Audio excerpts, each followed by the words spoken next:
AP technology services chairman Mannava Mohana Krishna ఆధ్వర్యంలో గుంటూరులో WhatsApp governance and cyber security సదస్సు జరిగింది.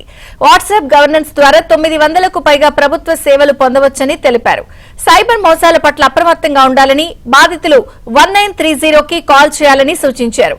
రాష్ట్ర వ్యాప్తంగా ప్రతి జిల్లాలో ఈ అవగాహన సదస్సులు నిర్వహిస్తామని మోహన కృష్ణ ప్రకటించారు.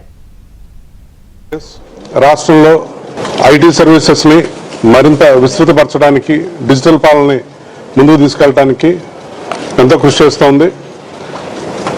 హార్డ్వేర్ ప్రొక్యూర్మెంట్, సాఫ్ట్వేర్ ప్రొక్యూర్మెంట్, అలానే IT infrastructure maintenance, IT applications development, IT consultancy services, Aadhaar cards validation, digital signature certificate జారీ, అట్లానే cyber security auditing and monitoring, ఇలా ఎన్నో సేవలతో ఆంధ్రప్రదేశ్ టెక్నాలజీ సర్వీసెస్ ఏపీటీఎస్ పనిచేస్తోంది.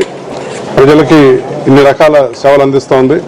వాట్సాప్ గవర్నెన్స్ మన నారా లోకేష్ గారికి వచ్చిన ఒక వినూత్నమైన ఆలోచన. ఈ రోజున వాట్సాప్ మనం ప్రతి ఒక్కరూ కూడా, ఇక్కడ ఉన్న అందరూ కానీ ప్రతి వాళ్ళు కూడా వాట్సాప్ వాడుతూ ఉంటారు. వాట్సాప్ వాడకుండా మన దైనందిన జీవితంలో అదొక భాగం అయిపోయింది.